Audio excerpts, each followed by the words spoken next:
Hello, Ultimate Wellness community. Today I'm speaking with Dr. Mark Driscoll, the co-founder of Intus Biosciences and the inventor of the GutID microbiome test. At Ultimate Wellness, we believe that health should be measurable and manageable. A microbiome test is key to prevention, but not all are accurate and accessible. That's why we are excited to introduce GutID to our community, Ultimate Wellness community. This is the most advanced microbiome test, which you can order directly to your home without medical supervision. And we are thrilled to welcome GutID as a sponsor at the upcoming Ultimate Wellness Conference at Faena Forum in Miami Beach on September 26, 27, 28. It's going to be a 3-day longevity conference where we feature world-class experts in longevity, innovative biohacking technologies, and immersive experiences. Welcome, welcome. Thank you for supporting our Ultimate Wellness Conference. Yeah, thank you very much, Julia. Really appreciate the ability or the chance to talk to you today. And I want to remind that our guests, they should purchase their tickets before the price increase, and they can use promo code GutID for special discount. Well, Mark, you have been at forefront of microbiome research for decades, and I would like to know what inspired you to develop GutID and how does it differ from other microbiome tests on the market? You know, as a scientist, I always go back to what Carl Sagan said, which is extraordinary claims require extraordinary evidence. And so way back in the day, my team and I was at 454 Life Sciences, and we put together the very first next generation DNA sequencer, the 454 GS20. And so we really built those tools with the idea that we were going to sequence the human genome, and we did, which was fantastic. But the high throughput nature of those machines for the very first time gave us the ability to see into the bacterial space, that is, all the bacteria that live on us and in us. And, you know, just one interesting fact about that is that we're actually have as many or more bacterial cells in association with our bodies as we have human cells.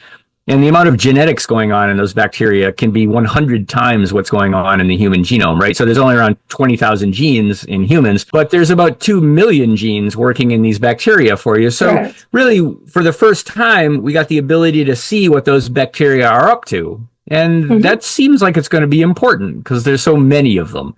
But the problem that we really had was that even though those machines launched the ability to see into those bacteria, it isn't sensitive or specific or high throughput enough for us to actually get actionable information out. So we know, for example, bacteria have been strongly linked to basic gut problems like IBS or IBD, but also things like colorectal cancer and pancreatic cancer. And so a real test of the system is, can we in fact diagnose pancreatic cancer and colorectal cancer in addition to figuring out what's going on with things like IBS and IBD? And that's really where we're making the most progress. And we have the most extraordinary evidence, as I would say, that we're actually able to do this. So once again, what we did was we started with some basic questions that are very different than when looking into humans. Like, if you want to see the DNA of bacteria, some of them are really easy to crack open, and some of them are really hard. You need to be able to crack all of them open without destroying the DNA from the easy ones. So we have a patented lysis protocol that cracks these bacteria. And then the information space.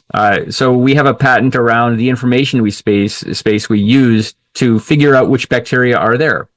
And then on the analysis side, we have put together with my colleague Dan Fasulo a machine learning artificial intelligence that is able to take the vast quantities of genomic information that go in and actually do an analysis that can result in a diagnostic for colorectal cancer and pancreas cancer.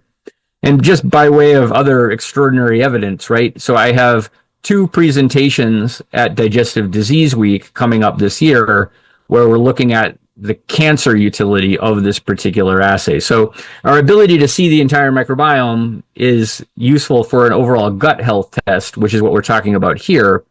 But our extraordinary ability to leverage that information and also look at cancer is something that's coming rapidly on the heels of our general microbiome screen.